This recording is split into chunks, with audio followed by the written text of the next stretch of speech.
Bonjour Cyril. Bonjour Cyril, bienvenue chez Cyril. Ça va? Ça va et toi? Bon, écoute, on essaie de faire aller. Bon, t'as préparé ta plaque et ton flingue? Oui, mais je pense que les tiens seront plus violents que les miens. Oui, parce que moi j'ai toujours les balles explosives, le TY Miguel, ainsi que le Paldus A, dont je vous lirai. Mais avant toute chose, je voudrais te raconter une histoire, à vous tous. C'est l'histoire d'un gamin de 13 ans. Ça remonte à une trentaine d'années. Qui un jour va chez un de ses potes, et qui lui montre ce livre-là. Et qui lui dit, ça c'est un jeu de rôle. Alors ce gamin de 13 ans, il avait déjà fait des livres dont vous êtes le héros, et déjà à l'époque il se disait, il manque quelque chose, il manque une certaine liberté d'action dans ce genre de jeu. Alors voilà, on lui a fait faire un perso, à Berlin 18, voilà. On lui a fait une petite aventure. Il y a eu 3 coups de feu, une balle dans chaque pied, une troisième balle qui lui a décalqué la gueule contre le mur. Le perso était mort, parce que c'est un jeu très violent. Et cette adolescence, c'était moi, et j'étais mordu.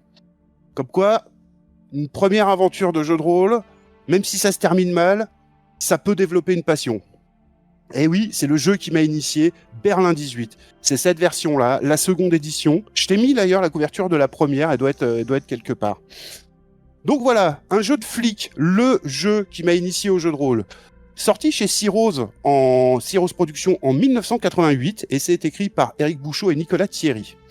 Donc en gros, c'est un jeu de flic qui se passe à Berlin, la capitale d'Europa, en 2066.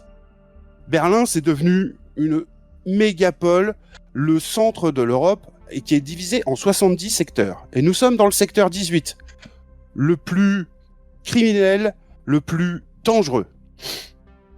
On va y jouer les Fallkampf. Et oui, il faut s'habituer aux mots en allemand dans ce jeu-là. Les Fallkampf, c'est les flics, les keufs. Et on va être face à des punks dans la rue qu'on appelle les Volkskrobers. Et bien entendu, face au crime organisé, les diverses mafias.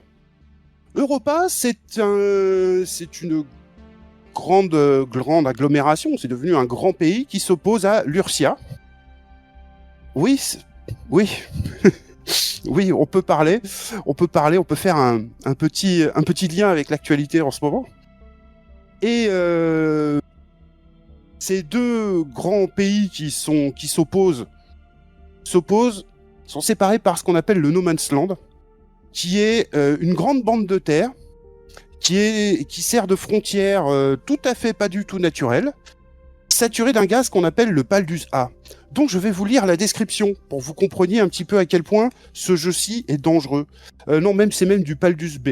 C'est-à-dire en gros, c'est du gaz qui reste. Je vais vous expliquer ce qu'est ce gaz auquel les joueurs ont parfois accès, contre leur gré. Le Paldus A est un gaz qui s'insinue entre les pores des créatures vivantes et explose au contact de certaines de nos composants organiques.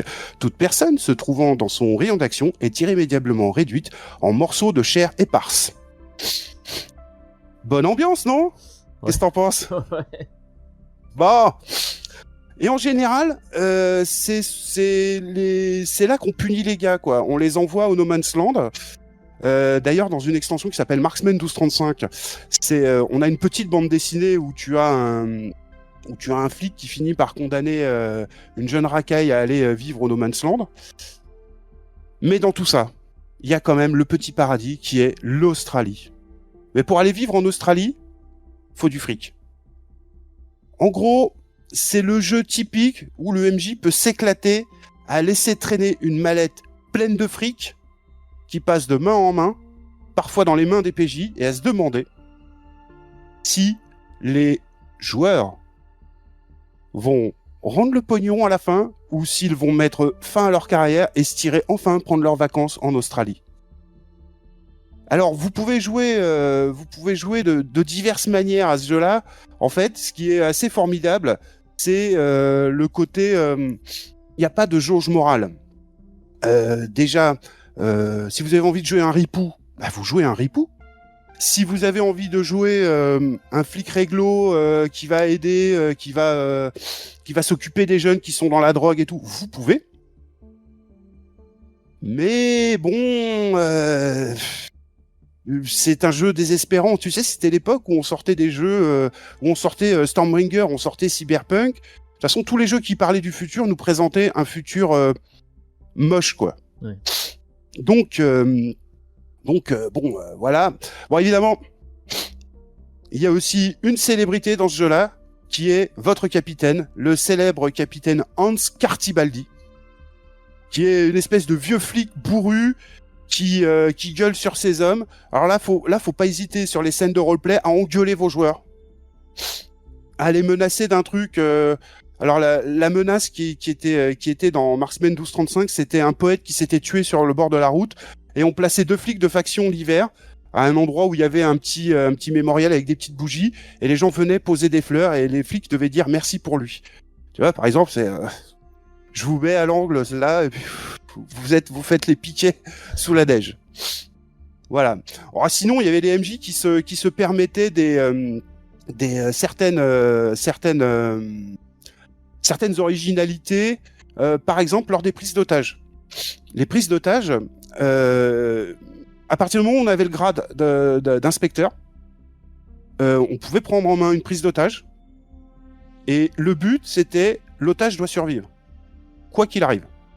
Donc si tu décides, tu vois le mec, il est là, il tient la personne en otage comme dans Berliner Nacht, il a juste son tir et il décide je vise la tête, il réussit, il lui éclate la tête, pas de problème. Par contre, si pour une raison ou pour une autre, il a le temps d'éclater la tête à son otage, c'est toi qui prends. Et ça peut aller très loin, alors ça peut même aller jusqu'à la prison qui s'appelle Dazrad, la Roue. Il y a une prison en plein Berlin. Mais pour les crimes les plus durs, on vous envoie dans le No Man's Land, parce qu'il faut pas déconner. Surtout que ce genre de petites choses, parce que c'est un jeu avec plein de petites pépites comme ça, qui sont idéales pour laisser à un maître du jeu le choix de pourrir, et là je n'ouvre que le livre de base, hein, vous voyez, de pourrir les joueurs. Vous avez ce petit pistolet Lorky 23. Ce pistolet est destiné à être une arme à feu de corps à corps. Sa forme exceptionnelle évite aux tireurs de pouvoir être désarmés ou gênés en close combat, pardon. De plus, l'arme possède un mode de feu spécial. En poussant la petite molette, le mode de tir est inversé, le coup part lorsque le tireur lâche la gâchette. Idéal pour les prises d'otages. C'est-à-dire que, avant de tirer sur un preneur d'otages, identifie le flingue qu'il a en main. Alors, ça c'est la présentation du background. Il faut quand même comprendre que nous, on était à une époque où toutes les séries parlaient d'enquêtes policières, donc des enquêtes policières, on en avait partout. On faisait ce qu'on voulait. On avait de la matière d'inspiration pour donner un petit côté, à la fois dur avec cet univers, mais aussi des enquêtes très poussées, très réfléchies. Faut voir que moi, par exemple, quand j'ai masterisé ce jeu-là, j'ai masterisé plein de fois, ça ressemblait à un mélange entre Robocop et le flic de Beverly Hills. Ok. Bon, après, je fais appel à des références qui ne parlent pas aux gens qui sont de ton âge. Oh, quand même. Le flic de Beverly Hills que je recommande à tout le monde. Donc c'est un jeu de flic, hein, on va un petit peu parler un peu plus en détail. Donc c'est un système à pourcentage, hein, en gros, donc simple. Alors par contre là où tu vas râler, et pourtant c'est très important, il y a un système de localisation des dégâts. Parce que une balle explosive, si elle t'arrache une main ou si elle t'arrache la tête, c'est pas pareil. Tu vois ? Pour refaire ses lacets, ça change. Tu vois ? Et donc c'est un jeu particulièrement meurtrier. Alors en plus, les auteurs de ce jeu n'ont tout simplement pas aidé à ce que ce jeu soit pas trop meurtrier, parce qu'il y a quand même des flingues où des fois tu te prends une balle, quand même tu t'en sors, quoi. Mais bizarrement, quand tu lis les scénars officiels, les mecs ont tous le TY Miguel, c'est-à-dire 6 tirs par round, et des balles explosives, ne serait-ce que déjà une balle te touche, le mec moyen, y a un membre qui part, quoi. Ouais. Et t'avais des Volkrober qui en avaient plein partout. Donc ça faisait que t'avais des MJ comme moi qui, au bout d'un moment, on avait un petit peu marre d'avoir des d'avoir des frais importants en gommage de feuilles de perso, coûte cher la gomme, où on disait, on filait, au moment de la création des personnages, on filait des caracs un peu surélevés. On disait, non, il y a un minimum, faut au minimum avoir 12 en ça, ça et ça, parce que t'avais des caracs qui s'échelonnaient de 1 à 20 à peu près. Et on disait, voilà, non, faut que t'aies au moins 12, tu peux pas te permettre d'avoir un physique trop léger, parce que là, ça veut dire que voilà, quoi, tu vas te faire exploser, c'est trop. Statistiquement, c'est trop. C'est un jeu qui permet de jouer plusieurs types de flics. Alors, vous avez donc les flics standards, les Falkenhaft. Alors, vous pouvez avoir un patrouilleur ou un inspecteur, c'est comme vous voulez. Il peut avoir une formation de flic scientifique. C'est genre médico-légal, analyse chimique, etc. Vous pouvez avoir aussi le scientifique médico-légal. C'est médico-légal, médico plutôt dans le sens autopsie. En plus, il a des comptes de soins, c'est pas dégoûtant. Et vous avez le Falkrieg, c'est-à-dire plutôt le flic militaire. Alors lui, en général, il peut servir d'anti-émeute, mais souvent, il gère les problèmes de l'armée. Mais tout ce monde se marie bien. Mais vous avez aussi le SAD. J'imagine, le SAD, vous vous demandez tous pourquoi est-ce qu'il porte ce nom-là. Service d'action et de défense. En gros, c'est la police des polices. C'est-à-dire que pour couronner toute cette ambiance pesante et difficile, un peu mode Hill Street Blues, mais en beaucoup plus sanglant, tu vas avoir des mecs qui sont chargés de vérifier que tu as tout bien fait, tout le temps, te faire chier. Et c'est le SAD. Moi, j'ai autorisé de temps en temps à avoir des joueurs qui étaient membres du SAD et qui évoluaient dans des enquêtes, entourés d'autres flics. Ça met toujours une bonne ambiance à table. C'est vraiment un vrai plaisir. Et dans cette extension Berliner Nacht, vous allez avoir aussi la possibilité de jouer des privés. On vous expliquera que le capitaine Sankar Tibaldi, il y a un seul truc qu'il déteste encore plus que les journalistes et les truands, c'est les flics, c'est les détectives privés. C'est idéal quand votre personnage a fait une énorme connerie et qu'il est viré de la police. Vous voulez continuer à le jouer. Il peut se reconvertir en tant que détective privé. Il faut une licence officielle, etc. Le MJ le lui accorde. Et puis elle dit, voilà. Au niveau des extensions, je vous ai présenté effectivement le livre de règles. Je vous présente... alors, en général, c'est souvent rempli d'aides de jeu, le descriptif de la prison, comment jouer un privé pour les extensions, Berliner Nacht. Il y a évidemment Marksman 1235, qui est la première extension où vous avez la version évoluée de votre flingue de service qui est le Marksman 1233. Berlin Confidential, c'est pareil, c'est des recueils de campagne, de scénar. C'est très important d'avoir une bonne batterie de scénar. Alors celui-ci a aussi la possibilité de vous donner un peu des formulaires typiques qu'on peut avoir dans la police. Ça c'est du gadget, hein. Un petit truc qui est très sympa, c'est la table des alertes. À l'époque, on avait des tables de rencontres aléatoires dans les forêts. Seulement, on va pas faire la même chose dans Berlin 18. Alors, ce qu'ils ont fait, c'est une table des alertes prioritaires aléatoires. Évidemment, je vais mettre une plombe à retrouver.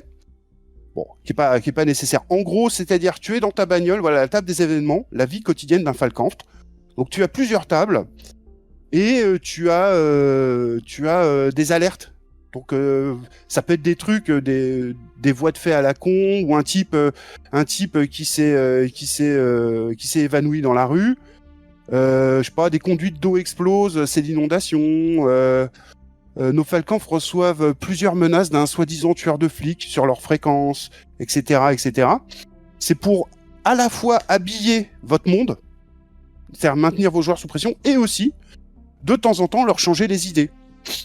Donc, ça a ce petit truc, c'est que vraiment, si vraiment vous n'avez pas de scénar à Berlin 18, vous allez carrément le construire en direct. Et c'est ça qui est extraordinaire.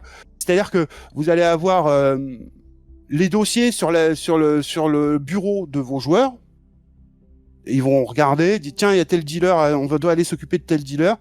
Seulement voilà, le temps qu'ils y aillent, vous aurez fait, ils auront été appelés sur des scènes de crime, ils auront été appelés sur des trucs. En plus, vous allez improviser, rajouter vos propres alertes, vos propres complications. À la fin, c'est la Falkhouse, donc le commissariat, qui finira par se faire attaquer. Enfin bref, vous avez la possibilité de vous pointer avec rien dans les poches, de dire quelles étaient les affaires en cours que vous n'aviez pas fini de régler. Ça, ok, bah je vous laisse continuer et vous rajouter au fur et à mesure pour continuer à l'ambiance. Voilà. On a évidemment un descriptif du crime organisé dans Berlin, avec les divers types de mafia et tout un tas de scénars. Est-ce que tu as des questions, Oui, Cyril? j'en ai plusieurs. Déjà, juste par rapport à ce que tu viens de dire à l'instant, est-ce que tu arrives à improviser des enquêtes? Ah bah ça après moi je peux moi à l'époque je le faisais hein. Ouais. Le temps de me rendre chez les copains tu sais improviser déjà tu vas retrouver souvent les mêmes ficelles dans un monde comme ça. Ouais. Tu vois, parce que t'es dans un environnement connu. Tu vas avoir par exemple, j'en sais rien moi, je sais pas, tu vas retrouver une prostituée qui fait une overdose, bon, ok, tu la ramasses, ok, je t'improvise ça en direct, hein.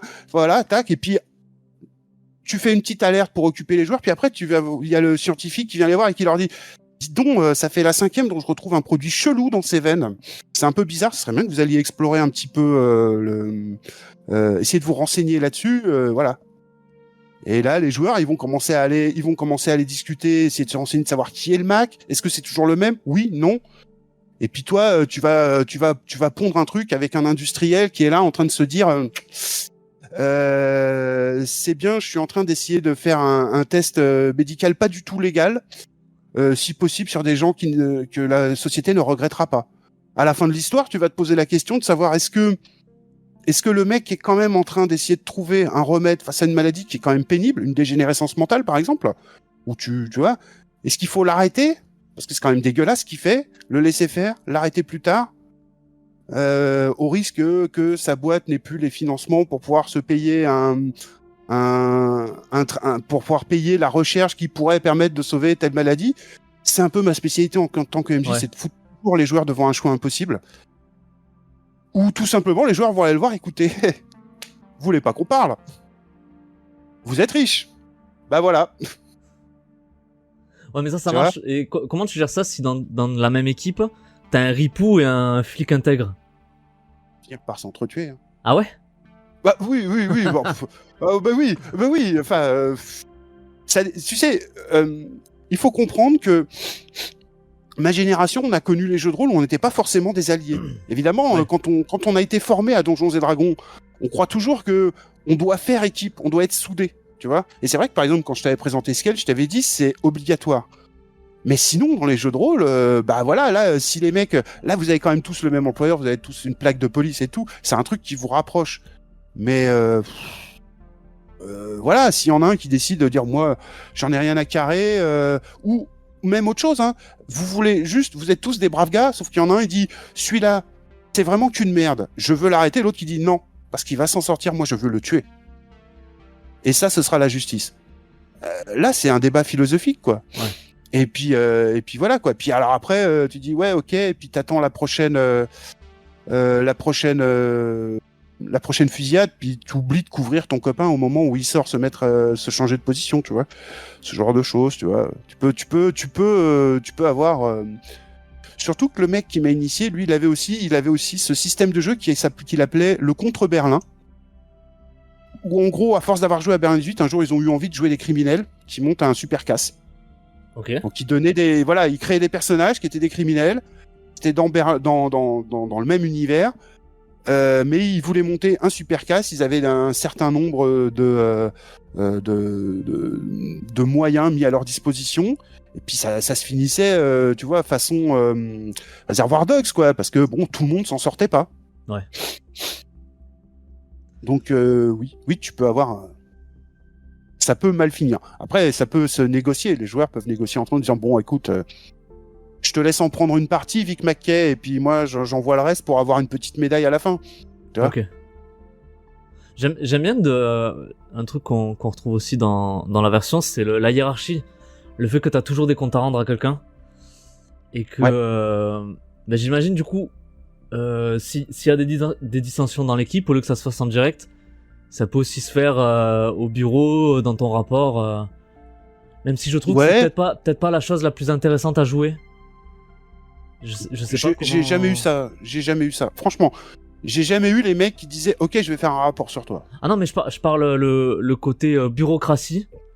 Je sais pas si c'est présent dans les premières versions. Est-ce que c'est quelque chose que tu joues ou la plupart des missions que tu fais, c'est sur le terrain? La plupart des missions que tu fais sont sur le terrain, mais tu peux toujours avoir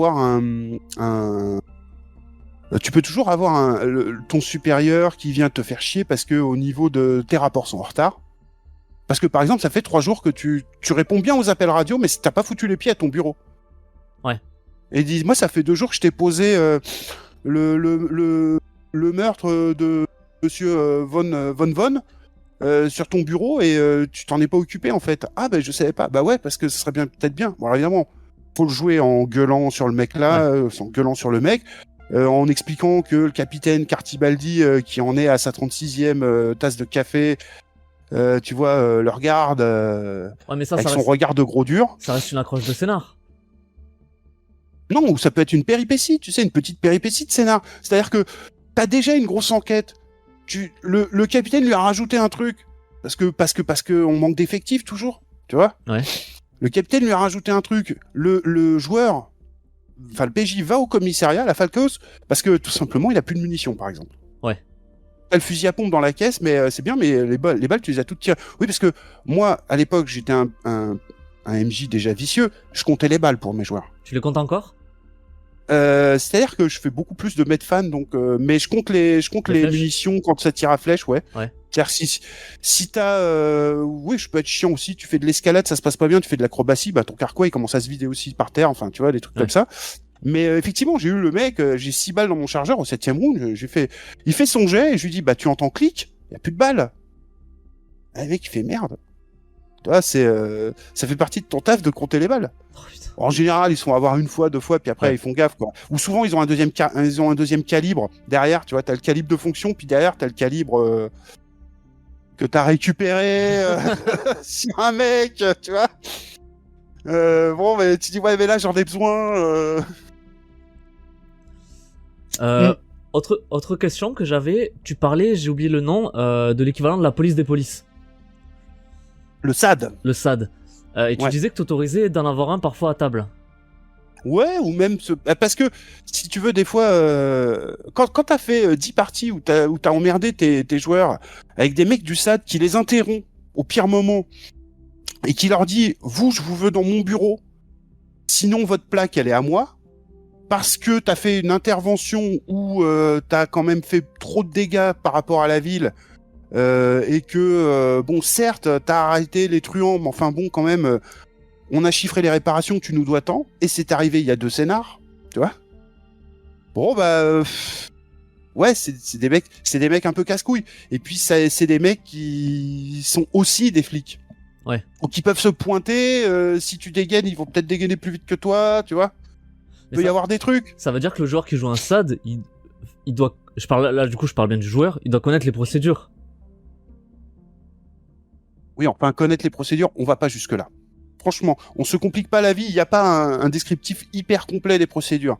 On part du principe que les gens, ils ont déjà vu des séries où ça jouait des flics américains à tout va, et ils savent pertinemment que quand tu saisis du pognon ou de la drogue, t'es censé le rendre, par exemple.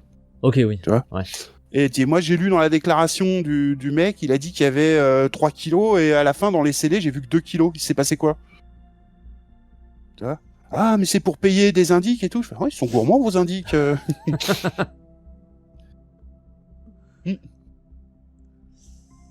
C'est tout, hein. C'est les trucs flagrants. Tu les emmerdes après. Quand tu les emmerdes sur des histoires de paperasse, tu dis, bah voilà, t'as pas passé beaucoup de temps sur ta paperasse. Moi, j'estime que voilà, il y a 2-3 trucs qui sont pas tout à fait réguliers. Et puis, je t'emmerde un peu avec ça. Mais c'est pour donner de la couleur au jeu, en fait. Parce que ça n'a pas de vraies répercussions.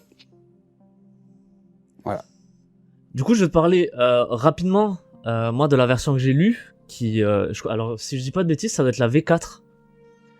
Alors oui, parce que déjà, ce que je t'ai montré, c'était la 2. La 3, elle est sortie. Et d'ailleurs, Berlin Confidential, c'est une extension de la 3e édition. C'est pour ça d'ailleurs que les règles sont plus les mêmes. D'ailleurs, je les connais pas. Je l'ai jamais lu, la 3e aide. Et je sais qu'il y a quelques années, il y a eu une V4 qui est sortie. Alors, entre-temps, on pourrait signaler qu'il y a eu un jeu qui s'est appelé Cops, Ouais. qui a un peu repris le concept, où on ne jouait plus à Berlin, mais en Californie. C'est un jeu à storyline, avec une histoire qui évolue, etc. Et qui est, ma foi, vraiment pas trop mal fait. Hein. On peut y retrouver l'ambiance. C'est Ce moins qu'il y a, c'est violent, qu'on non? retrouve... Pardon? Cops, c'est moins violent. Ouais, ça va dépendre des MJ, je dirais. Ah ouais? Ouais, je pense, ouais. Ok. C'est juste que c'est moins sombre. Tu sais, c'est plus flashy. Il y a un côté californien dans ouais. Cops, tu vois.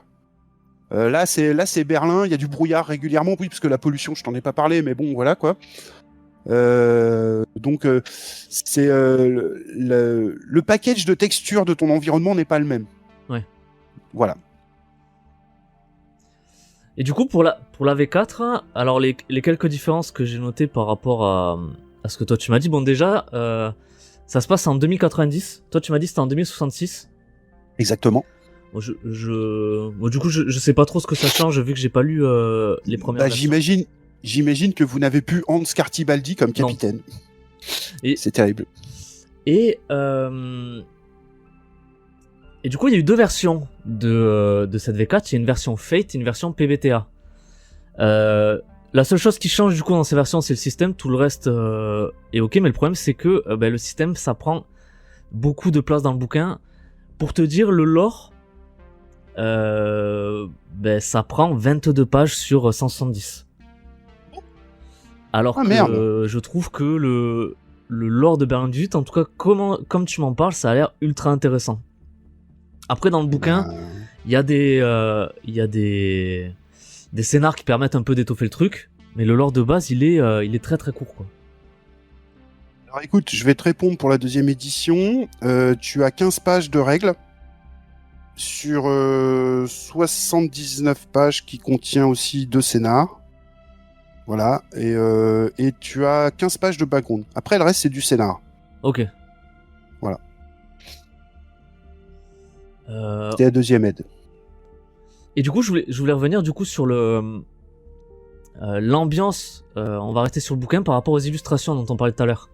Tu vois celle que je montre là, la prise d'otage. Bon, on voit qu'il y a un mec qui s'est fait descendre. Il y a du sang, il y a une vitre éclattée. Là, alors là, cette illustration, je la trouve magnifique. Elle est magnifique, c'est l'écran, il est magnifique. Je l'ai vraiment.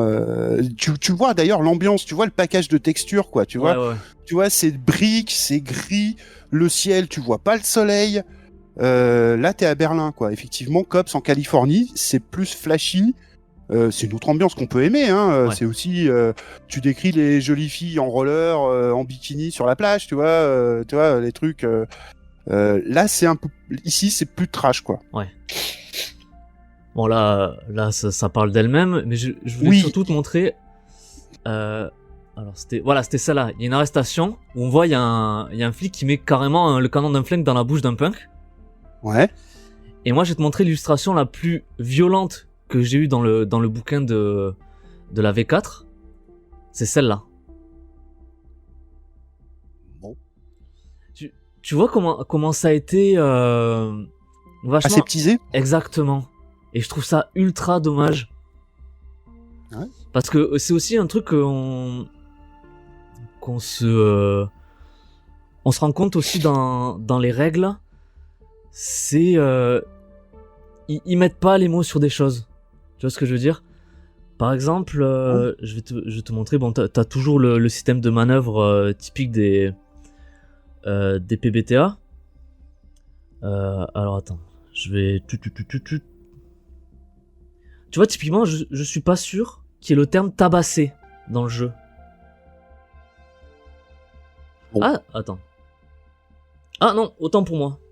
Il y est. Il y est. Ouais, mais encore une fois, tu tabasses des criminels, mais il y a pas le fait de tabasser un suspect. Parce que je me dis que dans ton jeu, ça doit quand même un peu y être. Enfin, dans ta version. Oui, t'as carrément une compétence interrogatoire où, enfin, c'est l'époque où aussi on avait vu le film Les Ripoux, film français, Oui, où on voyait l'interrogatoire à coups de bottin, voilà. tu vois. Où on avait l'inspecteur La Bavure, toujours film français, où les mecs, des fois, ils collaient des patates aux suspects, quoi. Là, dans Berlin 18, dans la petite BD Marksman 1235, on voit le mec, en fait, il fait craquer son suspect en lui disant, écoute, Clovax, le mec s'appelle Clovax, il dit, écoute Clovax, moi mon pote, je te mets tout sur le dos si jamais tu me fais chier, et soit tu balances, soit tu files au No Man's Land, direct.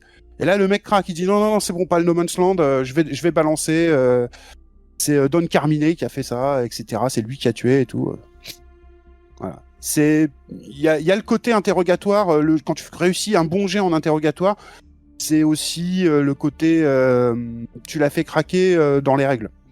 Tu vois. Oui. Après, sinon, il y a le côté Vic Mackey dans The Shield. Je sais pas si tu connais cette série, Non. qui est énorme sur la police. Ah bah, la meilleure série de flics que j'ai vue, The Shield, c'est dans les années 2000. À Los Angeles, bon bah là il y a le côté tu débranches la caméra puis tu commences à lui péter la gueule, quoi. Ouais. Et puis tu dis il a trébuché. Voilà.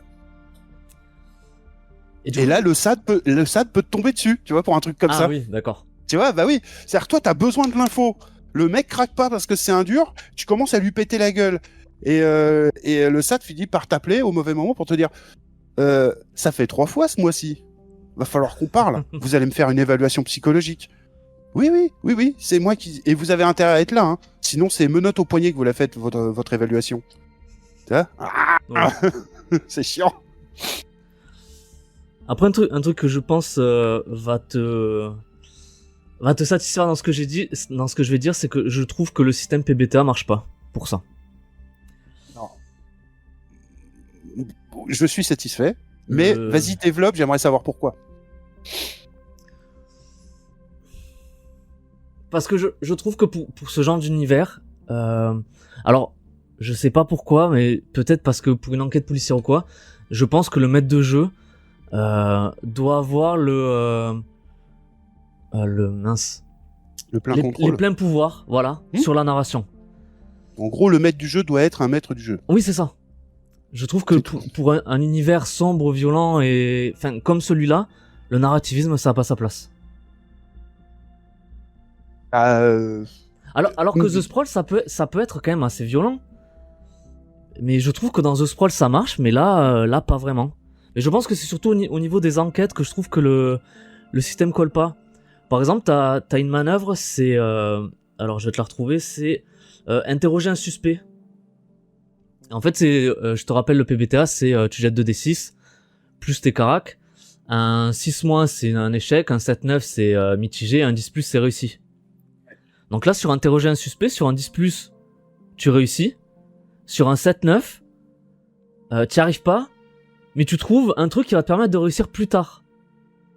Et je trouve ça très très dommage de juste dire, en fait, tu relances et ça va marcher. Ouais. Alors, dans le cadre d'un interrogatoire, tu peux aussi jouer sur le temps. C'est-à-dire que tu peux très bien dire, écoute, c'est raté.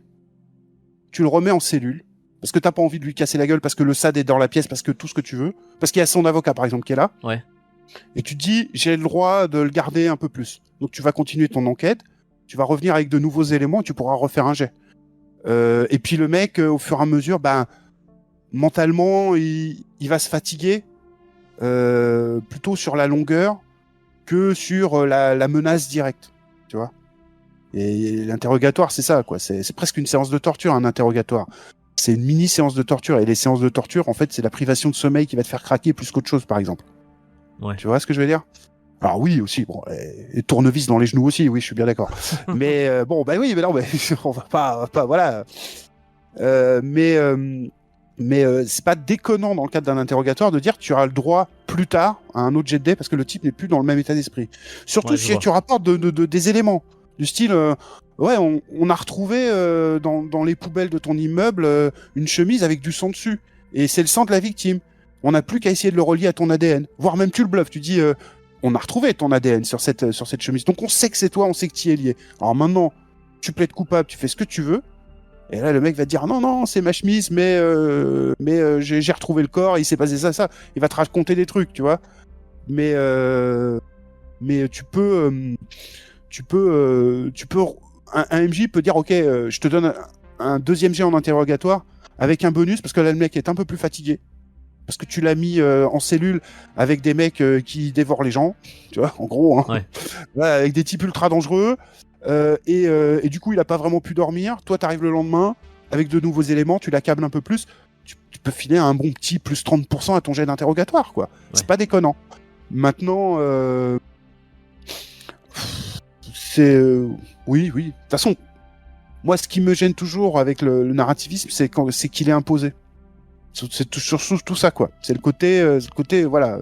Si toi t'as envie de faire, si toi t'as envie de donner un petit peu de substance à ton PNJ en disant, lui, il a tel type de caractère, il craquera pas, même dans la longueur, même à grands coups de tarte dans la tronche. Il pourrait craquer éventuellement si tu te mets à menacer sa famille.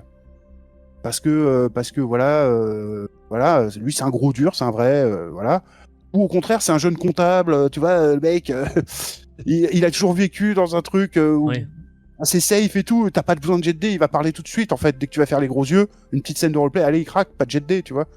C'est le côté, oui, j'aime pas le côté de toute façon quand on t'impose un truc à toi MJ plutôt que de te le proposer. Voilà, c'est bon. Après, après ça se trouve en tant que joueur, le PBTA, ça se trouve j'adorerais en tant que joueur. Non, mais je trouve que c'est ce que tu dis, c'est assez pertinent par rapport, par exemple, au personnage qui craquera pas. Mais je pense du coup, ça peut être frustrant en tant que joueur de réussir ton jet et que le personnage ne craque pas. Parce que le MJ a prévu que ce personnage, il est plus dur à cuire que les autres et ça se règle pas à un jet. Bah oui, et puis alors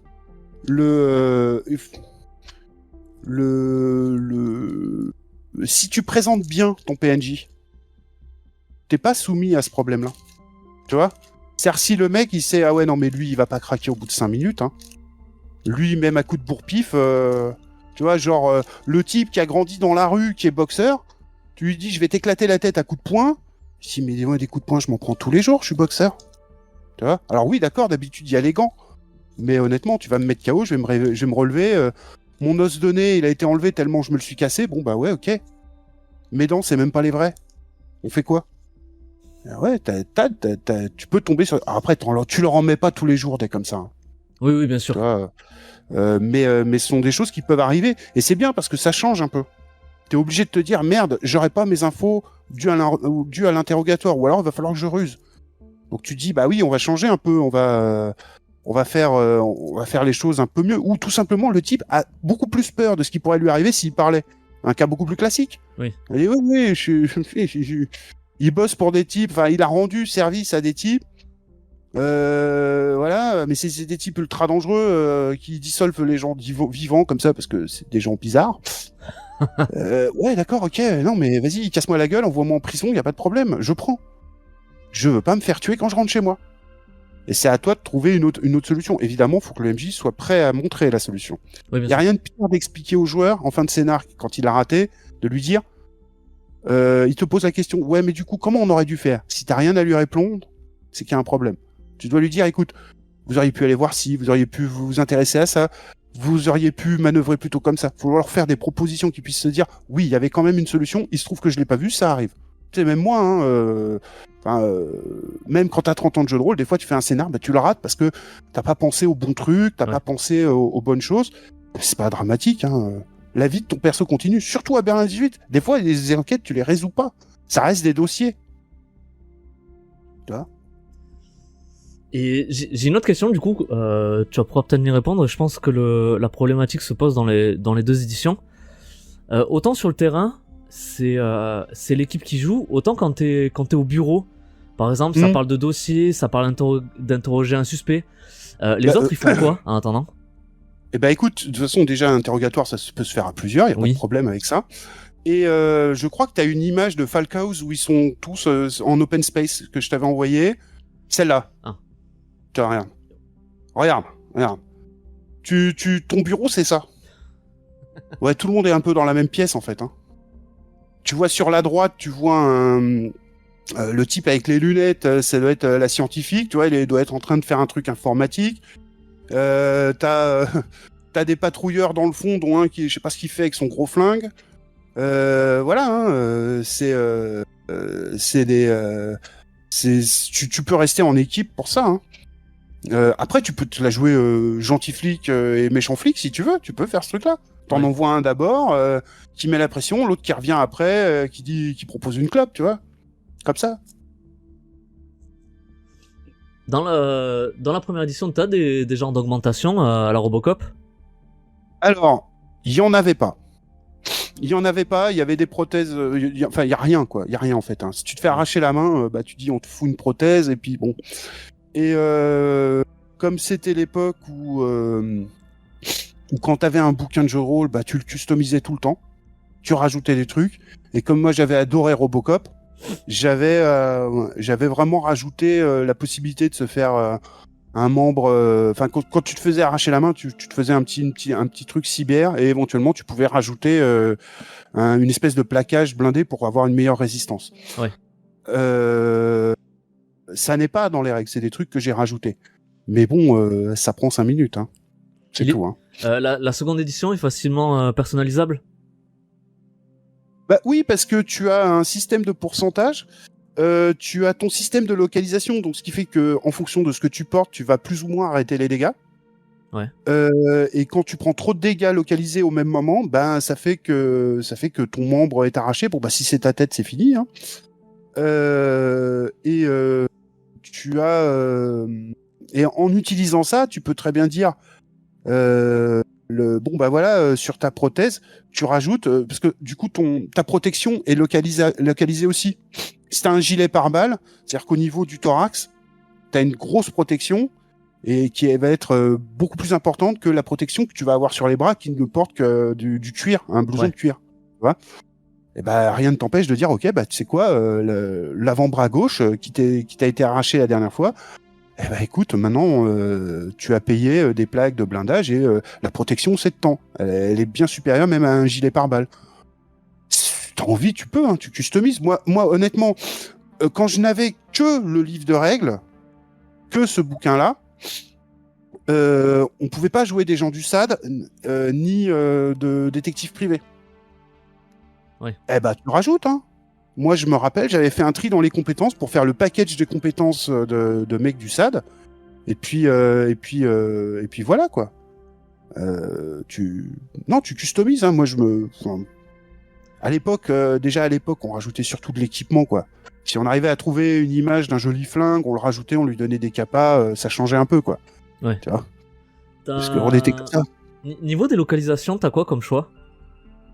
Alors,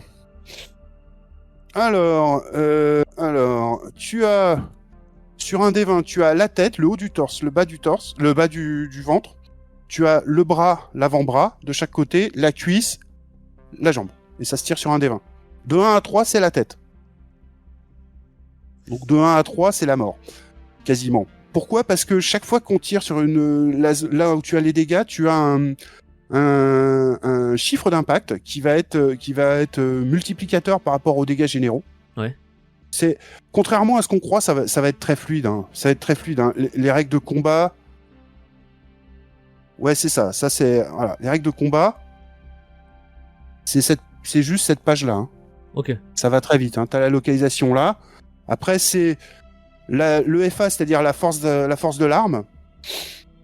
Qui va se multiplier par rapport au chiffre d'impact, et puis ça va te donner une valeur, et ben si cette valeur est trop grande par rapport à une donnée statistique qui est sur ta feuille, et ben ça peut être le truc est paralysé. Ok. Ça peut être une éraflure de rien, ça peut être le truc est paralysé ou le membre est arraché. Voilà. Et oui. t'as un système de couvert ? Alors, t'as un système de bonus-malus en fonction des circonstances, quoi. Ouais. Donc, si le mec est à 3 quarts couverts, bon, ben ça va. Après, je sais pas où est-ce que je vais te le trouver. Mais ce que je veux dire, comment tu gères un mec qui soit couvert derrière une bagnole et qui se prenne un tir dans la jambe ? Est-ce que tu le gères, ça ? Alors, ça dépend. Alors, c'est pas géré par les règles, si je me souviens bien, parce qu'à l'époque, on partait du principe que les joueurs de jeux de rôle avaient du bon sens. Et quand on te fait un tir dans la jambe, ça sous-entend que le mec, à un moment donné, il s'est allongé par terre, il a tiré sous la bagnole. Tu vois ? Par contre, tu peux très bien réduire la puissance du tir en disant si on t'a tiré dessus à travers une bagnole, oui, t'es gentil, mais franchement, il y a 2 portières à traverser et franchement, ta balle, elle s'est arrêtée avant, tu vois. Ça, c'est pas un souci. Je cherche les bonus-malus. Où est-ce que... Ah bah si, voilà.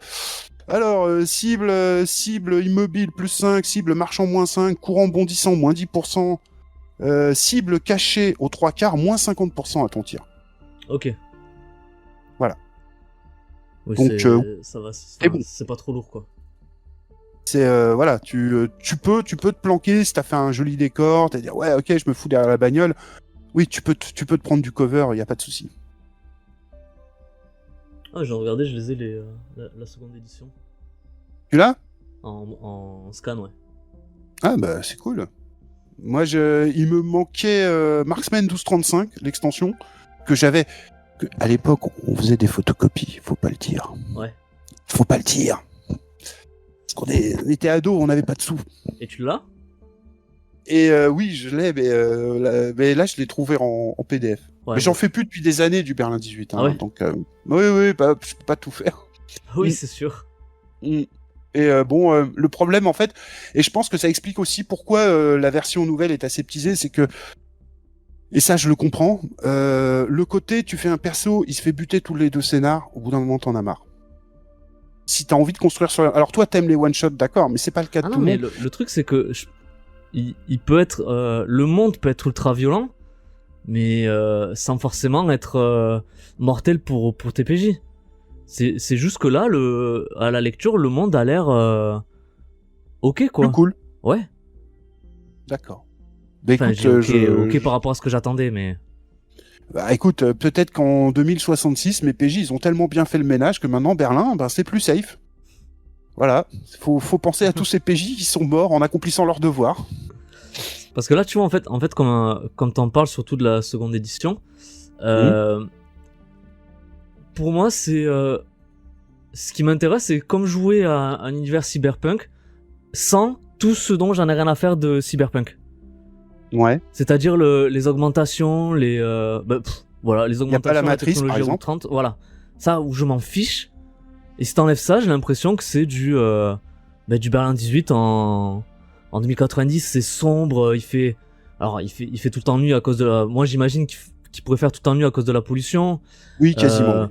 Les néons, les tags, les punks qui se baladent en meute et qui trucident des gens. Enfin, dit comme ça fait un peu bizarre, mais c'est un univers où ça me plairait de raconter des histoires. Bah ouais, bah c'est Berlin 18. J'avoue que je suis quand même surpris qu'ils aient vachement aseptisé le nouveau parce que j'avais cru comprendre qu'on sortait aussi des jeux. On a la mode est de sortir des jeux d'horreur où tu peux parler de types qui se font éviscérer par un monstre à tentacules. Mais bon, apparemment, on met plus une claque à un suspect. Bon, bah, après, c'est peut-être aseptisé par rapport à l'attente que j'en avais, hein, mais j'ai pas eu l'effet waouh que je peux avoir juste en regardant l'écran, tu vois. Ouais, oui, ça je peux le comprendre. Je peux le comprendre. Ouais, c'est. Après, c'est peut-être à toi de le rajouter, hein. C'est toujours pareil. Non, mais oui, bien sûr. Dit, pas de problème. Moi, la deuxième aide, j'ai rajouté tellement de trucs. C'est vrai que en refaisant du coup le petit topo que je vous ai fait pour vous le présenter, je me suis aperçu que par exemple, j'avais jamais fait des journalistes. Faire jouer des journalistes à Berlin. Ça doit être sympa aussi. T'es un peu payé à la pige et tout. T'es un peu obligé de gérer tout par rapport au contact. Et puis toi, tu te balades pas avec un flingue. T'es un peu obligé toujours de. Et tu ferais une équipe de journalistes, de corrompre. Tu ferais une équipe de journalistes ou un journaliste dans l'équipe de police? Non, un journaliste dans l'équipe de police, le problème c'est que tu peux faire ça, mais il faut que ce soit occasionnel. Oui. Alors toi qui aimes les one-shots, tu peux le faire. Mais le problème c'est que, voilà, scénar suivant, qu'est-ce qu'on fait du journaliste? Il est toujours là? Oui. Tu vois, c'est ça qui est chiant. Tandis que si tu fais une équipe de journalistes, bon ben voilà quoi, ils bossent sur la même chaîne, tu vois. Leur but c'est de devenir le présentateur vedette en faisant le scoop qui sera associé à leur image, tu vois, parce que faut aussi jouer sur l'ambition des fois. Tu vois, c'est un jeu, c'est sympa de pousser les mecs à dire ouais allez. Et tu vois, tu vas, vas-y. encore un truc pour comparer avec la version PBTA, c'est un truc que tu peux pas faire sur la version PBTA. Tu peux pas jouer des journalistes, tu peux pas jouer des méchants. Parce qu'en fait, t'as des livrets de personnages et des manœuvres qui correspondent totalement à des flics. Même s'il y a des archétypes de flics, ça y a aucun problème. Mais faire jouer des criminels ou des journalistes, c'est recréer des manœuvres derrière. Et je pense que c'est un truc qui est beaucoup plus lourd à faire que sur la seconde édition. Ah bah oui, c'est bizarre. Ça c'est voilà. Après, c'est une proposition du jeu. Hein. Ouais, je comprends bien, mais je sais pas moi. Tu joues à Donjons et Dragons, mais t'as pas du tout envie de jouer, je sais pas, des elfes, des nains et tout ça, mais tu dis bah écoutez les gars, vous allez tous jouer des drôles, vous venez de sous terre et tout. On va créer une équipe, j'ai toute une campagne là-dessus. Faut que ce soit possible. Si les règles te disent ah bah non, vous pouvez pas vous permettre ce genre de nouveauté. Ouais, mais les classes, ça reste les mêmes. Par exemple, c'est ton exemple de Donjons et Dragons. Oui. Les races, ça change pas grand-chose. Tu vois ce que je veux dire ? Oui, c'est pas le bon exemple. Mais manifestement, de ce que tu m'expliques, si je décide de jouer à un truc qu'on ne joue pas d'habitude, il va falloir rajouter un côté très lourd au niveau du rajout de règles. Oui. Ce qui est quand même très gênant. Tandis que là, franchement, c'est un système qui est très proche du système Chaosium, c'est-à-dire du système basique, quoi. C'est Cara, compétences en pourcentage. Ouais. Alors tu dis, bah voilà, t'as un pool de compétences, tu choisis dedans. Voilà, si t'as envie que ton journaliste, de temps en temps, il aille au stand de tir et que, bon, bah, il est un petit peu en arme à feu, bah, il peut, c'est pas dramatique. Tu vois. Après, on parle... pratique alors, sport de combat... Voilà. C'est un peu con ce que je veux dire, mais tu vois, c'est pas non plus la même époque. C'est-à-dire que maintenant, il y a tellement de jeux que sur tous les thèmes, que si tu veux jouer, par exemple, des journalistes, je suis sûr il y a un jeu qui va mieux s'adapter que Berlin 18. Avec tout ce qui sort, oui, non, mais bien sûr. Attends, tu joues Chroniques oubliées contemporaines, oui, tu peux. Oui. Tu peux prendre Chroniques oubliées contemporaines, l'adapter à l'univers de Berlin 18 et y jouer ce que tu veux dedans. Ça, c'est pas un problème. Mais quand on te vend Chroniques oubliées contemporaines, tu peux le faire.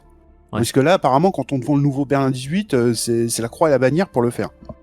Alors, en gros, voilà. C'est plus facile d'adapter un univers à un système de règles que de changer le système de règles.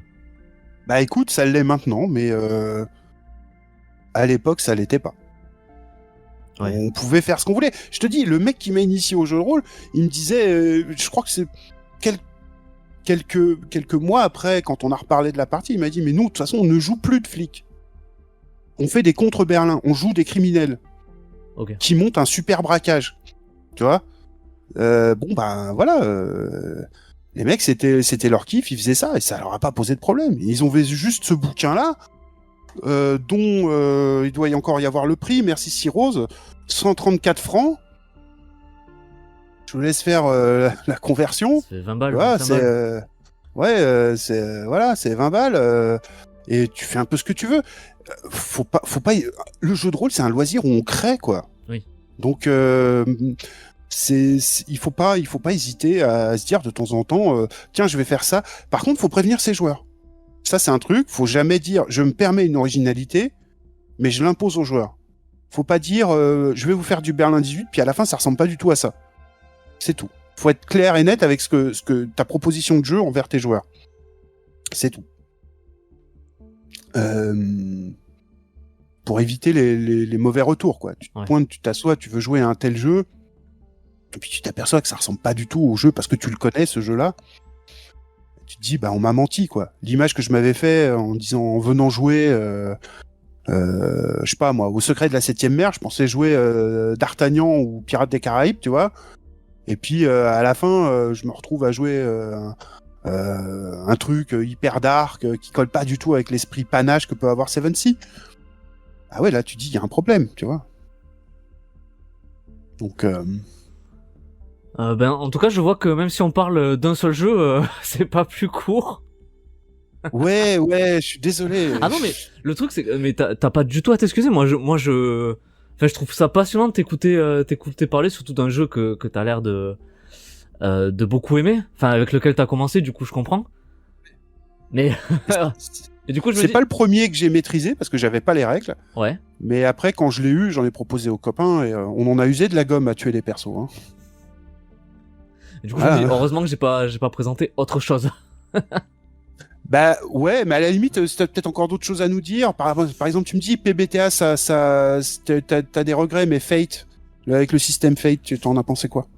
En fait, j'ai pas lu le System Fate, c'est deux trucs différents. Mais j'ai pris PBTA parce que Fate, j'y arrive pas. J'aime pas le System Fate. Ce que j'aime pas, c'est, je trouve ça pas fluide de. Y a une échelle de score suivant si la difficulté est tant, tu rajoutes ton lancer de dés, ça dit si tu réussis ou pas, je trouve ça pas fluide. Alors que le PBTA, malgré les manœuvres voilà qui fonctionnent pas, un 6- c'est un échec, un 7-9 c'est mitigé, un 10+, c'est réussi, je trouve ça beaucoup plus simple. Même si c'est facile à transmettre. Ouais. C'est facile à transmettre à ton joueur, tu lui dis cette phrase et puis tu dis oui, ok, c'est bon. Puis après t'as plus qu'à jouer quoi. Ouais. Alors que Fate, le peu de parties que j'ai fait de Fate, ouais, je trouve ça un peu lourd. Tu savais jamais. En fait, quand tu jettes un dé, tu regardes les dés, tu sais jamais si t'as réussi ou pas, t'es obligé de te référer sur une table et je trouve ça pénible. Bah, heureusement que t'as pas connu les JRTM et Rollmaster de l'époque. J'en ai entendu parler. Non. Oh, mais c'était sympa, t'avais des tables partout. C'était une époque où les joueurs de jeux de rôle ils étaient calés en mathématiques. C'est tout. Tu vois, si tu résous pas une équation différentielle, bah ton jet est raté, c'est tout. C'est tout, il y a un moment donné, voilà. Ouais, non. Voilà.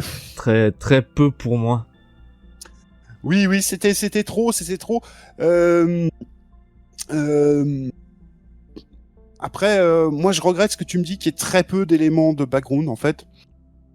Après, peut-être qu'ils ont parsemé ça de plein de petits textes d'ambiance qui te permettent un peu de saisir un peu l'univers, l'ambiance, tu vois. T'en as quelques-uns, et puis comme je t'ai dit, dans les scénars, t'as des aspects un peu plus précis de Berlin 18. Mais, et du coup, d'un côté, ça m'arrange parce que tout le côté Europa, Australie, No Man's Land et tout, c'est pas quelque chose qui m'intéresse. Ah bah oui, c'est des trucs, c'est du décor de loin, ça. Ouais, voilà. Tu vois, c'est... moi, j'ai eu un PJ qui a fait une énorme connerie, je m'en souviens très bien. Parce que c'était l'époque où les joueurs se vannaient entre eux aussi, hein, quand ça partait en couille. Hein. Et je l'ai condamné au No Man's Land, et il a pas compris que je lui ai dit, mais du coup ton perso il est mort quoi, parce qu'en fait on te file une combinaison étanche et tu dois tenir un peu une ligne. Le jour où tu te prends une balle et que t'es condamné à 3 ans, statistiquement tu t'en prendras une, bah le Baldus rentre dans ta combi et t'es mort quoi. Voilà, tu peux gommer, c'est bon, on va pas s'amuser à essayer de savoir si t'as résisté à 3 ans de No Man's Land. C'est tout. Donc bon, voilà, hein, non, mais par contre, bon, on a d'excellents scénars. Dans ces jeux-là. Il y a un scénar d'infiltration dans la prison où on va faire une nouvelle identité au PJ et on va les envoyer en prison pour qu'ils arrivent à choper une info, qu'ils vivent une vie de prisonnier. Enfin, ouais. C'est vraiment un super jeu. Moi maintenant, avec plus de 30 ans de jeu derrière, ce qui m'emmerde, c'est le côté on te bute trop facilement en fait, tu vois. Ok. C'est-à-dire qu'en vieillissant, bah moi j'aime bien construire quelque chose, une histoire avec mon perso, mais sur la longueur. Donc je veux bien crever quand j'ai fait une connerie, mais crever parce que tout simplement, statistiquement, tôt ou tard, il y a un jour où t'as pas de bol. C'est d'ailleurs ce qui m'avait fait à l'époque arrêter Berlin 18 quand j'avais 20 ans. Pas Berlin 18, l'appel de Cthulhu. Okay. En fait, même quand tu réussissais tout, bah à la fin, il y avait un jet de dés. Ah ben, t'es devenu fou. C'est con. Pourtant, on avait tout bien fait comme il fallait. Voilà, bon, bah tant pis. Ah, donc Puis à du un coup, t'as moment pas le donné, choix, on change. tu vois des trucs horribles, donc... Oui, voilà, tu vois, c'est là, moi j'aime pas quand on commence à me dire, écoute, on va faire telle partie de jeu de rôle, prévois 5 persos. C'est vrai? Ouais, non, mais moi j'aime pas, moi. C'est pour ça, je serais très malheureux à ta table, parce que j'aurais pas le temps de construire l'histoire de mon perso. Non, Tu mais vois encore une fois, ça dépend les jeux. En Donjons et Dragons, jamais je ferais ça. Donjons et Dragons, je sais qu'ils sont là pour développer leur perso. Jamais je vais les tuer dès le début. Et puis même, c'est pas mon but. Oui, bah oui. Par contre, dans Donjons et Dragons, il y a un système pour créer des rencontres équilibrées, ce que je fais. Mais si ça Mhm. passe pas, ben tant pis. Oui, voilà, ouais, bon. Oui, oui, tout à fait. Moi, en général, j'essaie de pas trop moi, à KOF, en ce moment, j'essaie. En général, les monstres, je range toujours quand même pour me dire, ouais, mes équipes de PJ ils vont se le faire. Ils vont ramer un peu, mais ils vont se le faire, quoi. Ouais. Ils vont boire un peu de potions, ils vont cramer un peu quelques consommables, mais ils vont réussir. J'évite trop le côté parce que je sais que s'ils ont pas de bol, je peux nettoyer ma table parce que Ouais. ils ont enchaîné trop d'échecs. Ça m'intéresse pas de faire ce genre de choses. Je veux bien les condamner à mort quand ils ont fait un truc vraiment moche et qu'ils l'ont mal fait et qu'ils se sont fait griller. Ça, je veux bien qu'ils finissent pendus. Mais bon, voilà. L'attaque de bandits qui finit mal, c'est pas, ça me fait pas rêver, quoi. Oui, c'est sûr. Bon, en général, ça n'arrive pas, ce sont des héros. Voilà, bah écoute, j'ai presque envie de te dire, on a encore fait 1 heure, Oui. on a fait l'heure réglementaire. Non, bah, je pense on va arrêter de vouloir faire en dessous. Écoute, pourtant j'ai essayé d'aller vite sur ma présentation, hein. J'ai essayé de la faire tenir en 15 minutes. Ah ouais, mais non, Bon. mais il y a des discussions derrière qui font que voilà. Et je trouve ça quand même mieux de pas se brider, à se dire oh non, vas-y, on passe à autre chose, on a perdu trop de temps. Non, tu vois, ça reste agréable à faire. Tu vois, je préfère. Oui, puis il y a de l'échange. Ouais, je préfère avoir profiter de l'échange qu'on a maintenant, sans penser à la vidéo, est-ce qu'elle est trop longue ou pas, plutôt que de rusher la discussion pour avoir une vidéo plus compacte et qui aura plus d'écoute. Je préfère vraiment profiter de la discussion. Après, ça plaît pas, bah tant pis. Bah, écoute, on va espérer que cette fois-ci, ça plaise. Oui. Eh bien, écoute, Cyril, je te dis au revoir. Je dis au revoir tout le monde. On espère que ça vous a plu. Oui. Mettez un pouce, mettez un like. Maintenant, des fois, j'essaie de le faire. Bon, allez. Mettez une clochette ou abonnez-vous. Salut.